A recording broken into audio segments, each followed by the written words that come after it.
महापुराण में प्रदोष व्रत कथा के अंतर्गत प्रदोष काल में किया गया पुण्य दान सत्कर्म भजन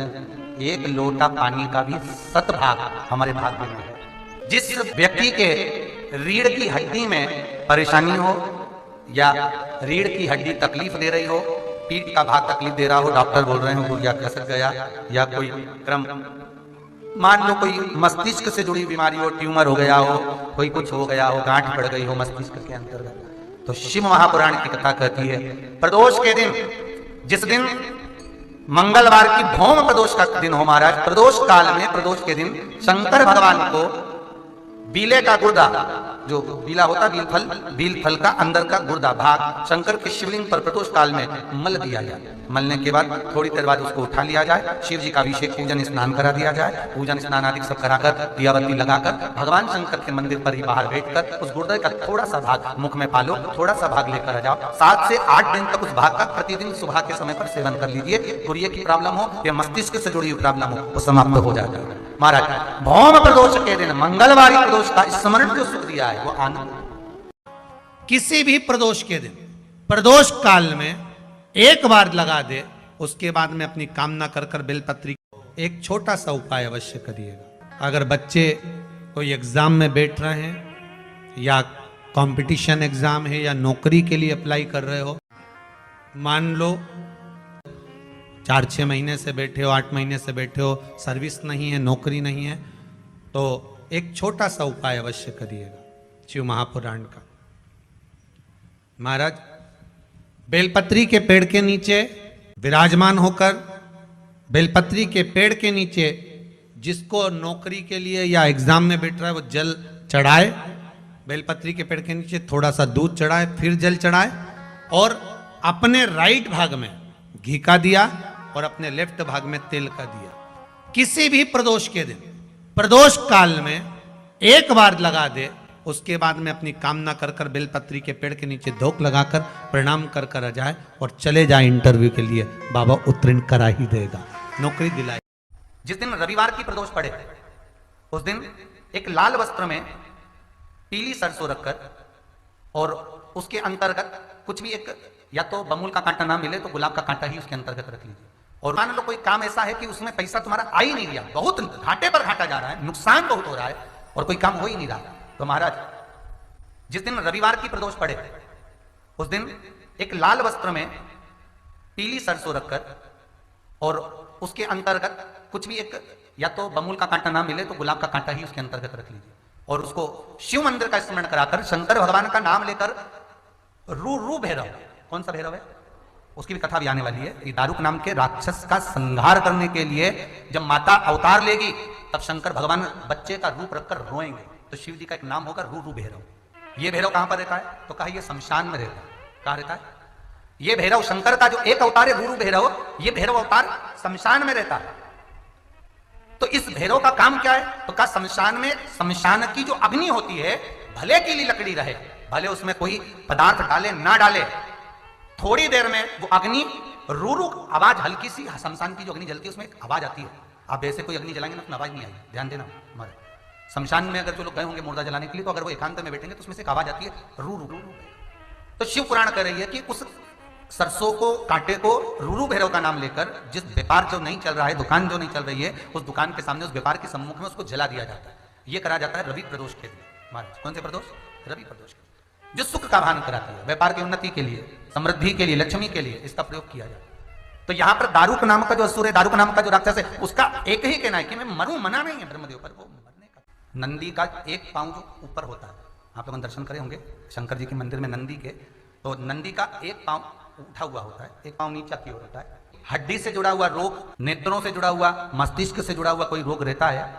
तो एक नीले कलर का फूल आता है महाराज, उस फूल में हल्दी डालकर गुरुवार का प्रदोष पड़ने पर जो नंदी के पांव के पास समर्पित कर देता है महाराज, उसका रोग धीरे धीरे समाप्त होने लगता है। लिंग पुराण कहती है कि नंदीश्वर भगवान के सामने जो पुष्प समर्पित करा जाता है उसको, ये तो लिखा था स्कंद पुराण और शिव पुराण, लिंग पुराण कहती है जो फूल आपने समर्पित करा उसको लाकर पानी की बाल्टी में डालकर आप स्नान भी कर सकते हो, उससे भी हड्डी के जितने रोग होते हैं उसमें आराम लगने लगता है। जैसे कहीं शरीर नहीं चल रहा, हाथ झुन्न पड़ रहा है, हाथ काम नहीं कर रहा, हाथ में झुंझुनी आ रही है, कंपन आ रहा है, जैसे मान लो कोई काम, चाहे वो शनिचरी प्रदोष हो, चाहे रविवार की हो, सोमवार की हो, मंगल की हो, बुधवार की हो, गुरुवार की हो, शुक्रवार की हो, शनिवार की हो, कोई भी वार की हो, प्रदोष काल में शाम का समय सूर्य डूब रहा हो, बस डूबा ही हो, और उस समय पर केवल 3 दिन ऐसे रहेंगे, 3 बार ऐसे रहेंगे, 3 तिथियां ऐसी रहेंगी, 3 समय ऐसा रहेगा जिस समय पर तेरे द्वारा निर्मित शूल को भी शिव धारण करेगा और जगत का कल्याण करेगा। 3 दिन, 3 तिथियां, 3 बार, 3 नक्षत्र, 3 घड़ी, 3 पल,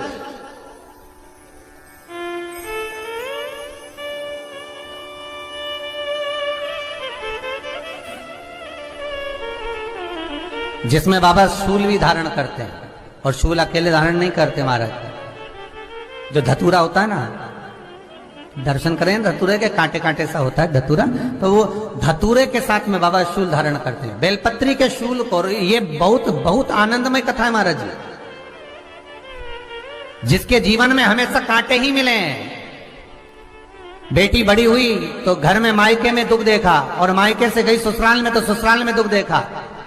ससुराल में भी दुख देखने के बाद में भी पति को बहुत कुछ काम खुलवाया, बहुत धंधे खुलवाए, नौकरी लगवाई, पर वो पति बार बार छोड़ कर आ गया, बार बार तकलीफ भोग रहा है, बार बार कष्ट भोग रहा है।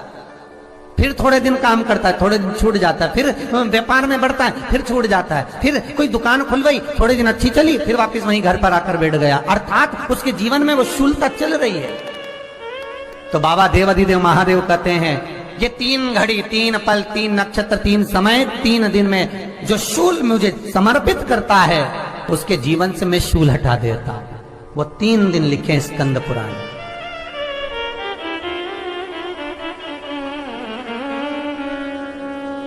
महाराज बैसाख महीने में जो प्रदोष आती है,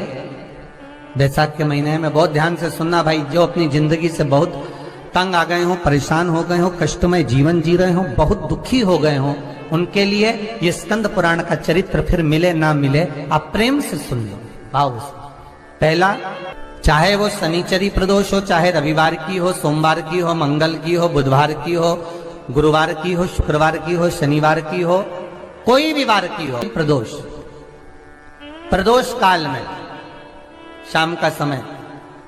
सूर्य डूब रहा हो, बस डूबा ही हो, और उस समय पर सूर्य के डूबन के तुरंत बाद बाबा को धतूरे के साथ में बेलपत्री ना चढ़ाते हुए बेलपत्री के वृक्ष के 7 कांटे बाबा के शिवलिंग पर समर्पित करे जाते हैं महाराज,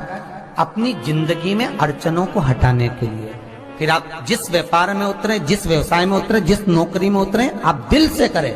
आपको तरक्की मिलेगी। आप हार नहीं सकते, नीचे नहीं आ सकते, उन्नति पर ही चढ़ेंगे। एक वैशाख मास की प्रदोष,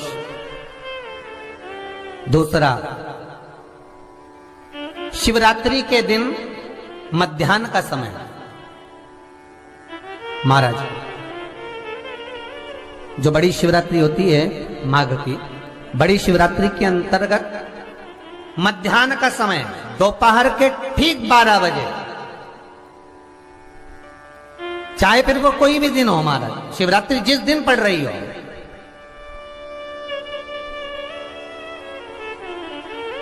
उस दिन भी धतूरे के साथ बाबा को 7 कांटे बेलपत्री के वृक्ष के समर्पित होते हैं महाराज। इसमें आप ये वाले जो कांटे हैं, जो शिवरात्रि के दोपहर 12 बजे वाले हैं, अगर कोई मदिरा पीने वाला हो, व्यसन में डूबने वाला हो, कोई जुआ खेलने वाला हो, कोई गलत वैश्यावृत्ति करने वाला, या अपने मार्ग से विचलित कोई व्यक्ति है, उसके लिए भी ये कांटे बहुत काम आते हैं महाराज। दूसरा, पार्वती तेरे द्वारा तेरे नयन अश्रु से जो प्रगटा हुआ बेल का वृक्ष है, द्वितीय शूल मैं वहां धारण करता हूं। तृतीय शु, तीसरा शु जो वर्णन करा गया, महाराज भगवान श्रावण के महीने में जो भी दूसरा सोमवार पड़े, जो भी पड़े श्रावण के महीने का दूसरा सोमवार, आप सबको पहले भी श्रावण के महीने में जो कथा कही उसका व्याख्यान वर्णन करा कि श्रावण का महीने का महत्व क्या है, वो भी आपको ऑनलाइन कथा में आप लोग सुन चुके हैं, लाइव कथा में श्रावण का पूरा महत्व बताया था कि श्रावण के महीने में शंकर भगवान को पूरा लेखा जोखा का भार प्रदान किया गया था। दूसरा सोमवार, श्रावण के महीने का जो दूसरा सोमवार होता है, उस दूसरे सोमवार में रात्रि के समय पर, अर्थात शास्त्र अब घड़ी और पल का स्मरण करेंगे तो रात्रि के बजेंगे 10 से 12 बजे, महाराज 10 से 12 के बीच में धतूरे के साथ बाबा को शूल समर्पित होता है। महाराज ये भी हमारी बाधाओं को, हमारी तकलीफों को, व्यापार व्यवसाय के लिए, नौकरी सर्विस के लिए, बहुत सारे एग्जाम में आप बैठ लिए, गवर्नमेंट एग्जाम के लिए बैठ लिए, नहीं हो रहा, ये 3 बार मेरे शंकर को बेलपत्री के वृक्ष के शूल समर्पित होते हैं, उसका आनंद पाना। मेरी जीजियों, 2 चीजें बड़ा स्मरण में रखिएगा। एक बैसाख महीने में मट्टी के पात्र का जल, अभी अभी क्या चल रहा है, फागुन, अभी क्या चल रहा है, फागुन। जब बैसाख का महीना आए ना,